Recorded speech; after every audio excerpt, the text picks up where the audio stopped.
Welcome everyone to Shadow of Truth, and today is Monday, March the 6th, 2015, and your hosts are Dave Kranzler from investmentresearchdynamics.com and Rory Hall from thedailycoin.org, and our special guest today is the silver guru himself, Mr. David Morgan. I know everyone has seen the employment numbers, or probably has seen them, and I just wanted to, it's a source of irritation for me because on Friday the stock market was closed, but the futures were still open when the employment report was released on Friday, and the number came in at 126,000. That's the headline number that everyone seems to care about, even though none of the numbers are credible. But it was 50% below the Wall Street forecast, and the S&P futures dropped 20 points on a dime. And they were down about 19 when London closed for the weekend. When I woke up this morning, futures were still down about 14, and as soon as the stock market opened up, they shot straight up like a rocket. And right now, the futures are up 16. They've been up as high as 17. So essentially, you've had a 1.5% turnaround from Friday until today on no news other than some more lame economic data that was released today. And a colleague of mine texted me, this market's a nightmare, and I texted back, it's not a nightmare, it's just plain silly. It's stupid silly. Yes, it is stupid silly.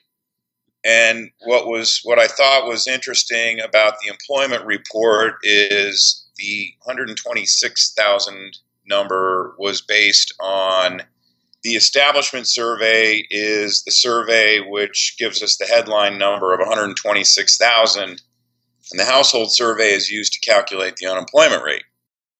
Now, the interesting thing about this whole thing is that the establishment survey breaks it down employment by age buckets, and the only bucket that showed job gains was the 55 and over age category, which supposedly people in that age bucket found 329,000 jobs. So that means that every other category, i.e. between 16 and 55, experienced a loss of 203,000 jobs.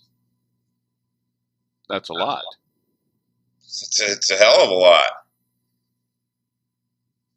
And what's even more interesting is that the labor force participation rate hit a 37-year low at 62.7. Now, 37 years ago was 1978, and most households were one-income housing units. In other words, the housewife of the household did not work. So for 37.3% of the working age population to not be working made sense. And then the labor force participation rate climbed steadily up until, I don't have the graph in front of me, early 2000s. And that's probably when our economy really started declining for good. Because what we've had since the Fed started QE has not been real economic growth, and it hasn't been a recovering economy. It's been a asset bubble fueled money printing frenzy, and that's about it. So the bottom line here is that, not only is the employment report a complete and absolute joke, but so is the way that the stock market reacts to it. There's a reporter, the business reporter for the New York Post, a guy named John Crudell, and he's about the only one out there who reports truth. I don't know why his editors let him report the truth, but he wrote an article last week that basically said, best case, the employment report is not usable. The numbers are so unreliable. And the worst case is that it's a complete fraud, and he's got some inside contacts who have told him that the Census Bureau, who does the data gathering for the Bureau of Labor Statistics, which publishes the report, an insider had told him that the Census Bureau fudges a lot of their data gathering. So these numbers are a joke. Yeah, they're completely meaningless, and they have been for some time. I mean, John Williams proves that over and over, month after month. I mean, it's like the inflationary numbers. I mean, they're the rate of inflation being somewhere around 2%, according to the Fed, is a joke. I mean, it's not what I'm experiencing. That's not what you're experiencing. That's not what anybody's experiencing. So, and it's gotten to the point to where I almost don't even pay any attention to them, because it's a waste of my time, to be perfectly honest. I mean, it's all a lie and it's all propaganda, and the only thing that it does is trigger the algorithms in the computers that make the S&P respond and react the way that it does. And once again, that's another rigged market. It's been proven. It's not a theory. It's a fact. It's completely rigged, and I'm not vested in it. I know that you are. I know that it has a direct impact on you. It has no impact on me at all, because I don't have anything in it, and so it can do whatever it wants to do. Because I don't pay any attention to it anymore. It's like watching the gold and silver ticker at Kitco. It's not based in reality. It has nothing to do with reality. I cannot get gold and silver at those prices. I can't get even close to them. I mean, the best deal out there right now is over at SD Bullion. They've got Silver Eagles at 225 over spot. But other than that, I mean, that's as close as you're going to get. It is what it is. It's all lies and propaganda in order to keep the masses pacified, and that's it. Well, the one interesting piece of data that I did manage to find over the weekend, and this is something that should cause a lot of fear among anyone who's invested in the general stock market, and that is, according to Investor Intelligence, which puts out a survey on the percent of market participants who are bullish versus bearish. And it's over the years, it's been a phenomenal contrarian indicator. And right now, the percentage of market participants who are bearish are at an all-time low for the history of the series, which goes back to about 1990. Jeez. And so if the contrarian indicator works this time around, it means the next sell-off is going to be a doozy. Well, we've been expecting that for some time now, right? I mean, as far as the sell-off, it's eventually going to happen, because eventually all the money printing and all of the manipulation is going to fail, and when it fails, it's going to fail colossally. Yeah, because the housing market, and I know you follow that very closely, it's going belly up at this point, and that's really one of the main driving forces of our economy, isn't that right? Yes. And in fact, San Francisco led the last. When the housing bubble popped, San Francisco's real estate market turned first. Well, the Case-Shiller report shows that prices are declining, and there's a data service that tracks sales volume by city, and San Francisco, the city, their sales volume for February was down something like 30% year over year. I'm going to write about it later this week. Wow. That's significant. And I just saw another chart, and also high-end New York real estate, New York City real estate is also a bellwether indicator, and the number of high-end new construction listings is up 100% year over year in New York City. So, I mean, the supply is starting to really come on stream, especially at the high end, which I've been writing about in the Denver area for quite some time. The high end listings there's just been an avalanche of them all around the Denver metro area. That doesn't sound very good. No. And we have we're getting ready to bring on the line the silver guru, Mr. David Morgan from the Morgan Report. I guess we should just go ahead and bring him on. What do you think, Dave? I think that's a great idea because I'm really looking forward to hearing what he has to say. I've been looking forward to this. I know you and I are on a couple of the same email chains, but I've been reading your work. I've been doing this sector since probably mid-2001, and I've probably been reading, your work on and off since at least 03 or 04. Oh, great. Well, thank you. Well, I'd like to welcome Mr. David Morgan, the silver guru himself, and he is the author of the Morgan Report. That's a monthly subscription-based report, and he is the co-author of the just-released The Silver Manifesto. How are you today, David? Quite well, thank you, Roy. Well, we're certainly glad that you're here, and it's a great time to have you on with everything that's going on in the market or not going on in the market, as the case may be. And I want to throw it over to Dave. What's going on in the silver market right now, and what do you think about it? Well, right now, first of all, what I think about it is we're very undervalued. I think I can make that statement with a lot of fact, not just emotion, and being an extreme silver bull. That's number one. And what's going on has been going on for a long time, and I really don't like playing the manipulation card because although it exists, and we took a whole chapter in our book to explain it in a way that I think is irrefutable, but nonetheless, it does exist. It's been going on for quite some time, and yet it weakens, I think, some people's attitude toward purchasing metals because the idea is that, well, if they can manipulate it today, they can manipulate it tomorrow, they can manipulate it forever, and therefore why get involved in the market? And the answer to that question is that no manipulation has ever gone on forever. The best example in recent times, and it's not, recent like, within the last few years, but it's certainly in my lifetime, is the gold pool in London. And that was an extreme example of a manipulation gone bad. So if you really want to get some conviction about the most powerful on the planet, so to speak, having the inability to control a market over a substantial amount of time, look at what happened in the London gold pool.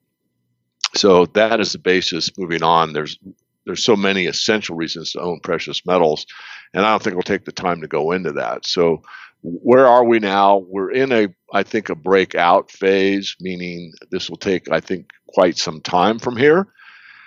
My projection at this point in time, Dave, is for us to see a sideways to maybe uptrending market for months, meaning from like April, May, June, July, August.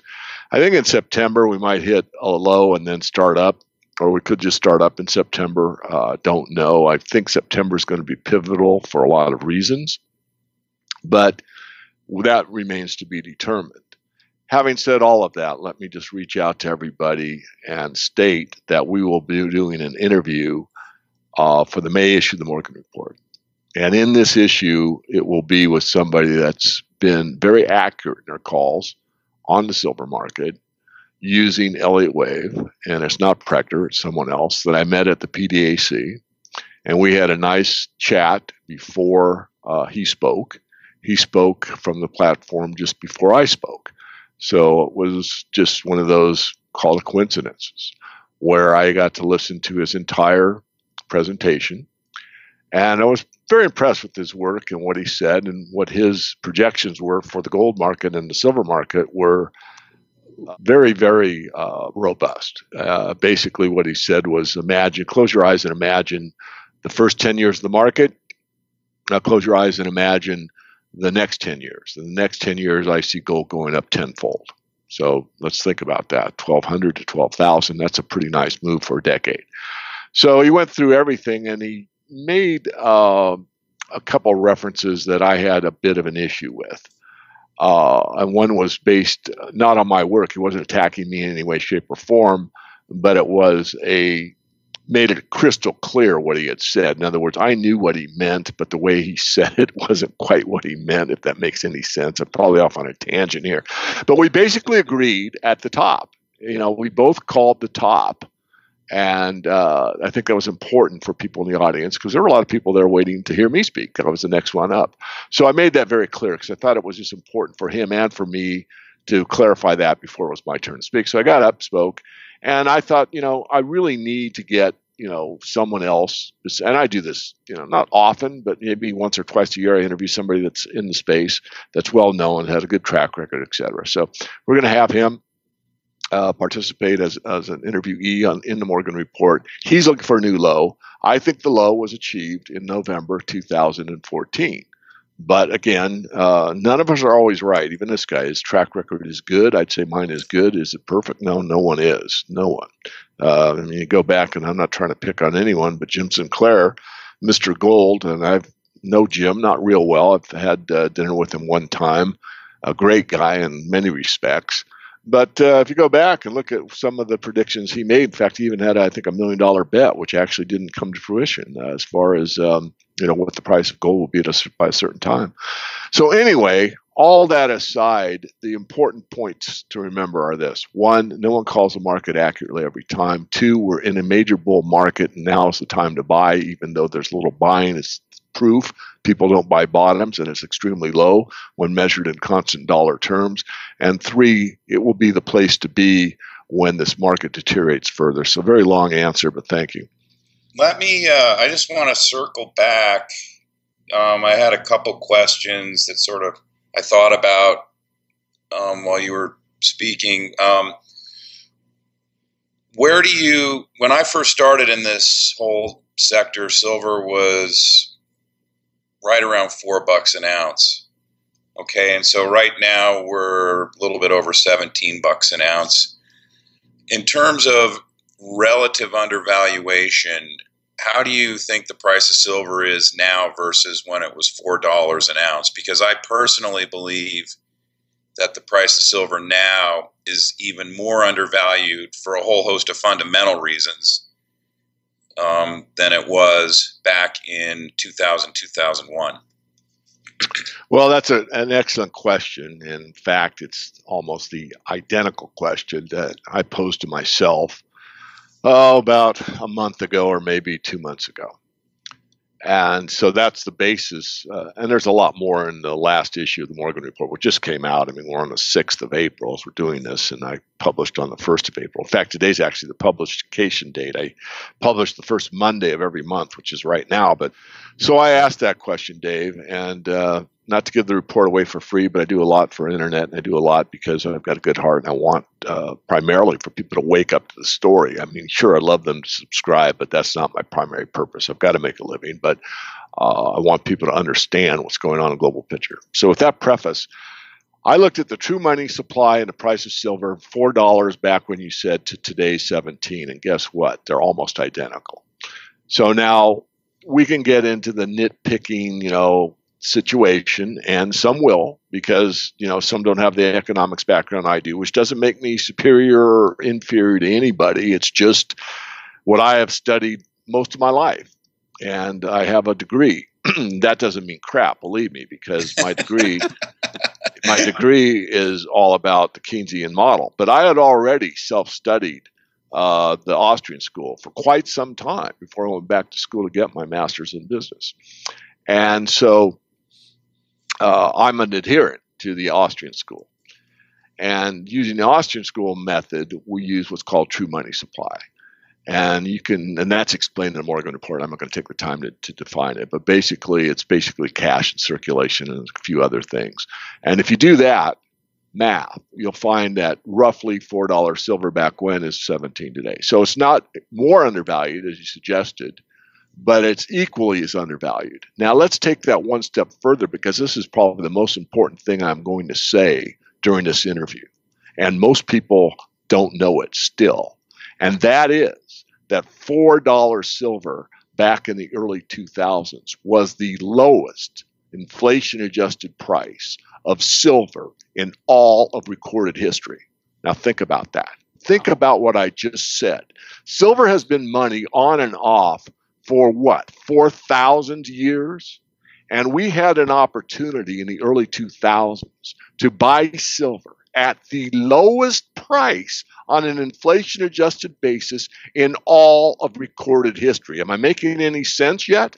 Wow. And yet, who was buying at that time? Me and a few others. Me. Not millionaires. I was. You were. Dave was. Warren Buffett was buying. Billionaire. George Soros, who I'm not very fond of, I'll put that on the record publicly, was buying. Bill Gates was buying. Jim All Rogers. the billionaires were buying at that level, the lowest inflation-adjusted price. Now, let's forward to what I just said. On an inflation-adjusted basis, silver today at around the $17 level, it's more like $16 if you want to nitpick, is equivalent to that $4-ish level, because I did it on an average price for the year. I mean, you can't pick a day. I mean, you could, but I don't want to like, oh, it's this day and that day. So I did it on an average. And we're basically at the same level. So what I'm saying for everybody, and I want to make it crystal clear, is if you were willing to buy silver today at around the $16 level in US dollar terms, not in Australian dollars, Canadian dollars, or euros, because gold and silver are up in those currencies, you are buying basically at the $5 level or below par, sub $5 level way back 15 years ago. Now, 15 years have gone by. We've had a great deal of monetary inflation in 15 years. So that's where we're at, gentlemen. And I'm glad I asked the question, and I'm glad you asked me on the show, because this is something that may, I hope, give confidence to those that are out there that are on the fence and saying, oh, I need to wait for it to go lower. If you can get it lower, it will be at a new low on an inflation-adjusted price, and I hope you're right. So let me give you a little bit more of my insights, and it's published for free for everybody. I've done this for years. Get on our website, go to silverinvestor.com or silver-investor.com, and sign up for our free email list. And over the next few weeks, for about every 3 days, you'll get the 10 rules of silver investing that I wrote with my heart and soul so many years ago as a benefit to anybody who would be newbie, seasoned investor, or anything in between. I wrote it for the Warren Buffetts to the college kid that's buying his first 10th ounce coin, and everyone in between, on how to invest in this market, not get burned, what to do, how to get a good dealer, and on and on. And those are the 10 rules of silver investing, and get it for free, and especially for people that are out there for the first time, because this will benefit you as far as not getting burned, which does happen occasionally in any investment field, but it does happen in the metals markets. And if I could just digress a moment, because I've been there, but it was years ago, but whenever someone buys silver or gold or both for the first time, they will mail their check or do their wire or whatever they do, and they'll make their payment. And a day becomes a week, an hour becomes a day, and a day becomes a week, and a week becomes a month. I mean, once you sent your cash off, until that silver returns to your mailbox, people all of a sudden have a time warp. And the time warp is just, it's funny to me, but not to them. Because they think that, 4 hours have gone by. Why hasn't the mail lady dropped, my coins off, right? And until you get your coins, and then you've established a good, a relationship with a certain dealer. And, a lot of people don't know this about the industry. I do. Is once you, the new investor, have established a relationship with a dealer and you get your coins that you paid for, most people won't change dealers, because even though they might not be the lowest priced, and I don't advocate finding the lowest priced dealer, by the way, and I explained that in the 10 rules of silver investing and why.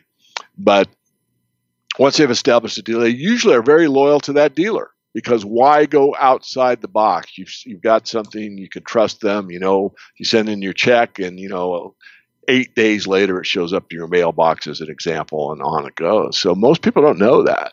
A lot of the better dealers do know that, and they will, of course, do their best to continue to keep a loyalty basis to whomever buys from them. Myself personally, of course, I spread it around. Why? Well, I know many of these guys and gals on a first name basis, right? And so, rather than just buy from one exclusive entity. I spread it around for a lot of different reasons. But anyway, enough said on that. But don't be afraid. Buy when no one else wants to buy. Think like a billionaire. We're at a very big low. Most people don't understand it or know why. We do now. This show is going to be beneficial, hopefully, to those out there in the community that are thinking about buying or adding on the way down. And as I said, if it goes lower, then that's a gift. You're buying at a new low. Yeah, I agree with that, David. And I wanted to circle back. You had mentioned that you thought that silver had hit a bottom in November, and I kind of agree with that. In fact, I'm on record saying I think that silver will be the best performing asset class of 2015. But here's a little interesting tidbit that I think most people listening to this would be surprised to hear. If you want to measure silver from its November 5th low to today, is up 11.8%. And that's compared to, if you look at the S&P hit its most recent low was October 15th. So October 15th through today, the S&P is up 11.1%. So just on that basis alone, and obviously it's only early April, but right now silver's kind of leading the pack in terms of rate of return, at least from its bottom. I haven't done the year-to-date calculation, but I just wanted to look at it from the low in November because you had used that as a reference point, and I kind of agree with you. I think another interesting lever to maybe talk about here is you had mentioned that the speaker at PDAC had said he sees gold going up tenfold over the next 10 years, and I agree with that, and I think it's going to happen sooner, and I think there's fundamental reasons that you can use to justify a call like that. But if gold goes up 10 times, then it obviously brings the conversation around to the gold-silver ratio, which currently right now, I haven't calculated it recently. I assume it's in the 60s. I think it's closer to 70. I don't have the exact number myself. Right. And, if you want to go back and use the thousands of years time frame, and a lot of people don't know this or aren't aware of it, but in Roman times, the gold-silver ratio was locked in at 8. And historically, since that time, since the fall of the Roman Empire, over many, many cycles, the gold and silver ratio always seems to touch down around 15. So, where do you think we're going to see something like that again, David? Yes, I do. I've been on record from day one pretty much that I thought silver would outperform gold. And I thought ultimately at the top of the market, it would probably have what's I call the monetary ratio is about 15, 16 to 1. And then the natural ratio is about 9 to 1. That's how it's displaced in the earth currently. It used to be 12 to 1, but silver is dispersed near the top of their surface in most cases, not all cases. Anyway, regardless of that, a lot of silver has been mined out. So the natural ratio is 9 to 1. And I said it in an extreme panic buying, monetary currency crisis, which I do see.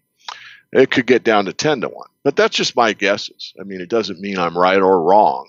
What I think is the more important point is that it will outperform gold. So if gold goes up 10 times in a decade, it's not unlikely for silver to go up 20 times. But I want to be very clear about this.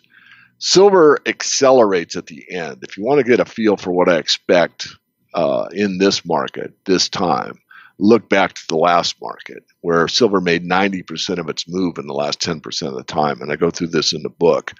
And that is not necessarily that it's going to repeat that. I'm not saying that I guarantee or anything like that we'll see 90% of the move in 10% of the time. What I do want to make clear is that all markets accelerate near their end. You can go back to the tech wreck and see that. You can see the housing bubble and see that. It's like, oh my goodness, housing prices are so high. But then what I call lemmings come in near the top. It's like everybody's buying real estate. I better buy it. But they're late to the party, but they don't know it yet. And it gets that final push higher in a very, very short amount of time. And then there's nobody to buy. And that I think will happen again in the metals markets. The deal with silver is that it's such a small market, much smaller than gold, and it's much more affordable than gold. So what you'll see this time, I believe, is an acceleration in the silver market. That means silver will outperform gold.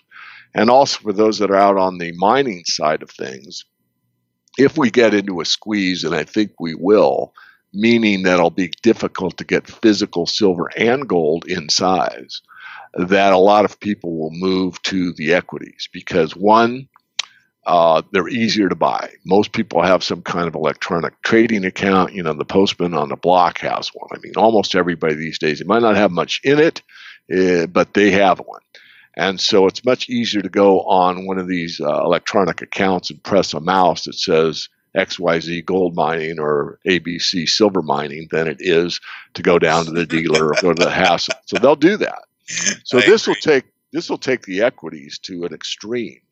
And at the top of the market last time, so facts are on my side here, a very good gold company sold for about 30 times earnings. But a very good silver company sold at 50 times earnings, which I'll circle right back to the question. Why is that? Well, it's like, why is Pepsi inferior to Coca-Cola? They're both colored sugar water, for crying out loud. They're basically the same product. I'm not saying silver and gold are that identical. They're not. But one's favored over the other. Why? Because the market says so. That's why. So the market last time favored a silver company 50 times earnings and a gold only at 30 times earnings, which is an outperformance of a silver company. Not double, but almost. So that'll give you a flavor for what I'm stating, and I totally believe that's what you'll see again. And with the, I want to stay with the mining for just a minute, and with the price of silver currently below the cost of mining for the primary silver miners, and if copper goes much lower, it's going to begin having an effect on the base metal miners. And both of them are going to start shutting down if they're not, slowing down their operations currently. And where's the silver coming from, David? I mean, which is a question I've been asking for a very long time. Well, first I want to massage a little bit of what you said, Roy, and what you said was past tense, extremely accurate going back, I don't know, a few months ago, maybe 6. But we've had this huge drop in the oil price, and that's a huge cost to miners. I mean, mining is extremely energy intensive. Yes. So as a quick example, if you go to First Majestic, which is on our list, I own it, so let me get that out there for the public domain. They're all-in costs. Well, they're around $21, $22 per ounce, all-in sustaining costs for First Majestics. We just did it, I think, 3 or 4 weeks ago, and now it's $14.50. They didn't squeeze that much margin out of their operations, although they did some. I mean, some credit goes to the company itself for looking at how they can squeeze their margins. In other words, how they can mine more efficiently. But most of it went because of the drop in oil prices. So right now, there is not the danger that there was 6 months ago, Roy, as far as mines shutting down due to the cost of mining, because they have been helped a great deal. For how long? I don't know. I mean, exactly. Well, I think a year. I think this oil price thing could last a year, but, that's a guess. I'm not that great an oil analyst, although I look at it, harder than most average Americans. I have to. It's part of the mining situation. So back on track. Yes, there could be some curtailment. One that we're doing an update report on is zinc. It's really one of the most unsexy metals out there, but we're going to get close to a zinc shortage here pretty quick. And one of the reasons you get a report like the Morgan report is the world's dynamic. It changes. I mean, the price in these commodities change every day. Perception changes very often.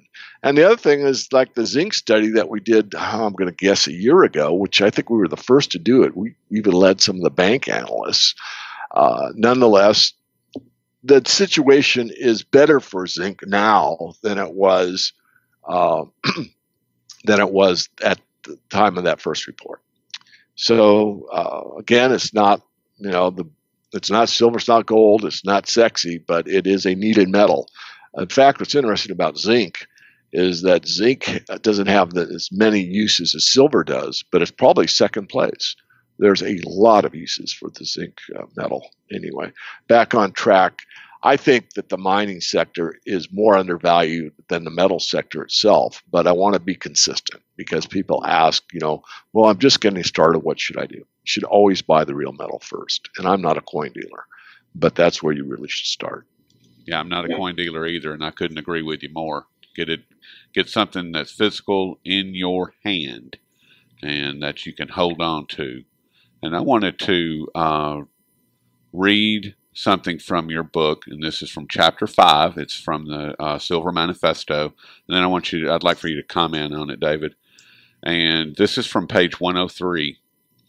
And it says, the current inflationary structure of the Federal Reserve and its member banks dictates 3 primary phases of inflation.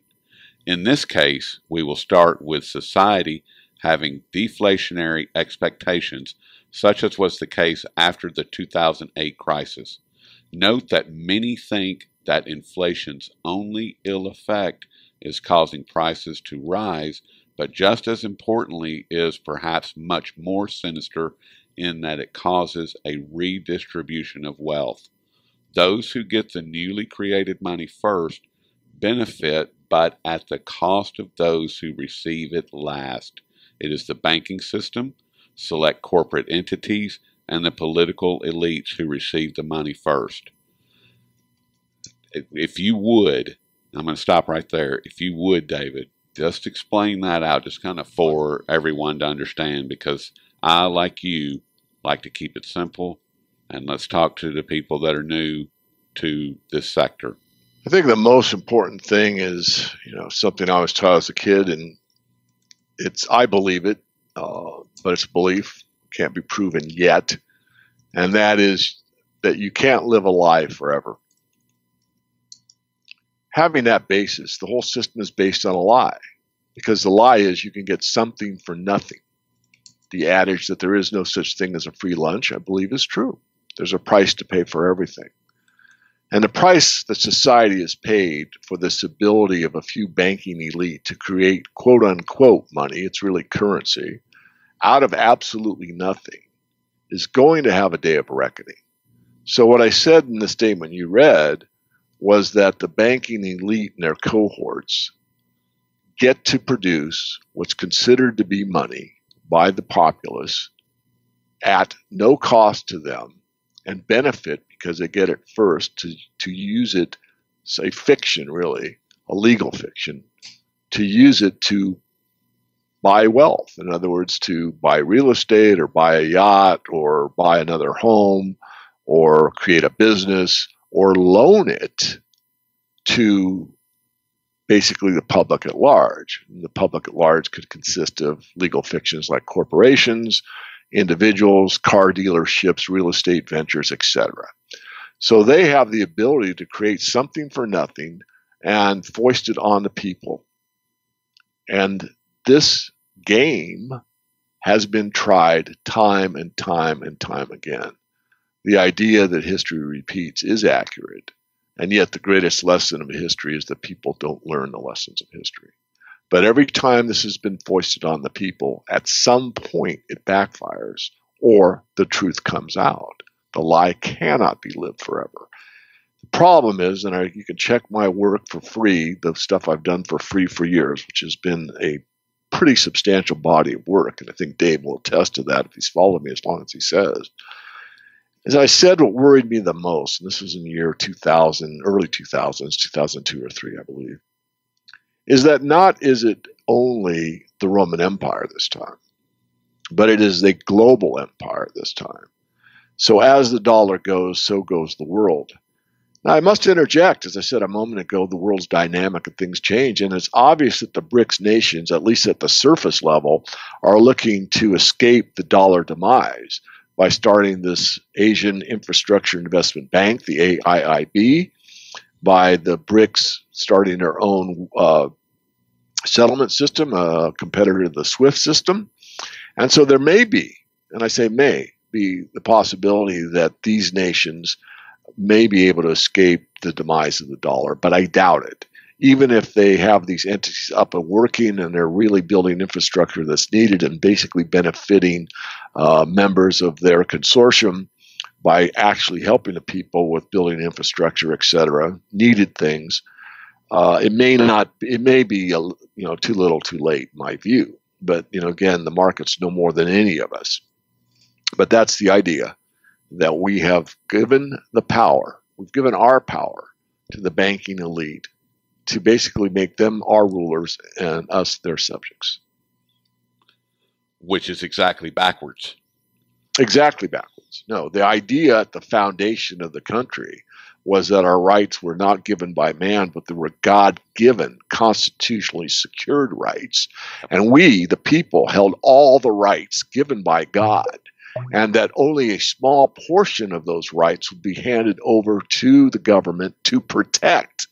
And the idea of letting them have some rights was the idea that we, the people, could band together for our own protection. So if something happened and someone attacked us, as an example, we'd be able to band together in a formal way, or informal, but in a formal, really, and be able to protect ourselves. But the idea was that the government was there to secure those rights, and that's what the Constitution is. So listen to what I say again. It was set up so that your God-given, constitutionally secured rights. The Constitution was there to secure those rights, and government was there to protect those rights. Remember, when you said you want to get simple, let's get really simple. Let me say three things. Please. Number one, I am the most politically correct person on the planet, and I'll prove it. I want only one thing from anybody in office, and I don't care if they're libertarian, Democrat, Republican, Demo-Repub, I don't care what the heck they call themselves. I want them to do one thing: uphold the oath of office, which is to uphold the Constitution of the United States against all enemies, foreign and domestic. That's step one. So that's my political position. Number two is, what is the basic foundation of the law, the God-given law, the natural rights of man? Is one, do everything you say you are going to do. That is the basis of all natural or contract law. Okay, so when I say, Rory, I'm going to send you this many coins for this fiat, that's a contract. So I have to do everything I say that I'm going to do, and you as well. Yes. Or otherwise there's a breach of contract. The other one is to not infringe upon the rights of anyone else. What a simple idea. And that's where property rights come in, and that's mostly about criminal law, because normally what's happens in the cases where that law, that natural law, is violated, is it's my right to own this whatever, and someone steals it. Well, that's a crime, so that's where criminal law comes in. Those come from Rick Mayberry, a good friend of mine. I interviewed Rick on the Mastermind series for the Morgan Report, and probably time to have him back. But that is the basis for all religion. It's the basis for the common law, the natural rights of men. And really, it could be, can it be that simple in today's world? I don't know. But certainly those ideals are that simple. But yet, you know how convoluted things have become. So I just want to get that out there because, as you said, Roy, let's keep it very simple. Yes. You know, it was at one time pretty darn simple. I mean, the only thing you had, the only exchange you had with the federal government at one time was like a marriage license and a driver's license. That was it. And, you know, now it's like, you know, you got to get a license to go to the bathroom. You got to get a, you know, I mean, it's just ridiculous. You know, it's like crazy. It is to the point of the absurd. And I really like what you said, David, because what your number two rule boils down to a handshake. And if you can't look another person in the eye and shake their hand, and the contract is sealed, then you really don't have anything. And that's when, and from me and from my life, that's where society starts breaking down. When I can't take you at your word and shake your hand, man to man, and things happen exactly the way that we agreed, then something has gone very, very wrong. I just had one more quick question, and okay, go ahead. You can defer the answer to your website if you want to, not a problem. You already mentioned First Majestic, so I assume you like that mining stock. Could you maybe throw out one of your favorite junior mining stocks for listeners? And if you want to just defer them to your website, I completely understand. Sure. I'll tell you what we'll do for the listeners of this program. if you go to the website and send an email to our support at silver-investor.com, and ask for the Zinc report. And this is going to be available in about a month. We'll give you that paid portion of the Morgan report for free. And in that report, there's a company that has been on the Morgan report list for quite some time. So this does a little bit of benefit to me because, one, there's a misperception out there that all we talk about is the silver market or the silver and gold market, which we focus most of our attention on. That's a fact. But we also look at the resource sector in total. We've looked at moly, we've looked at lithium, we've looked at copper, we've looked at zinc, we've looked at copper, we've looked at potash. We've looked at almost everything out there. And that's something that most people don't know about the Morgan report. So this will be an opportunity. So listeners, I'll say it again. Send an email to support at silver-investor.com and in the subject line say Zinc report. You're going to have to be patient. It's early April, and in early May, the report will be ready. But that will be about half of the Morgan report. For everybody listening to this program, if you send us an email, we will send you that for free. And included in that report, we will let you know which junior mining company we like so well in the zinc space. That's awesome, David. Thank you very much. That's just icing on the cake for this podcast because it's Mr. Kranzler, I would have to say this is one of the better ones. What do you think? Yep, I agree. And David, we really appreciate your time. And this has been an awesome podcast. I look forward to re-listening to it. All right. Well, thank you, gentlemen. I appreciate you allowing me your time and me giving you yours. I think that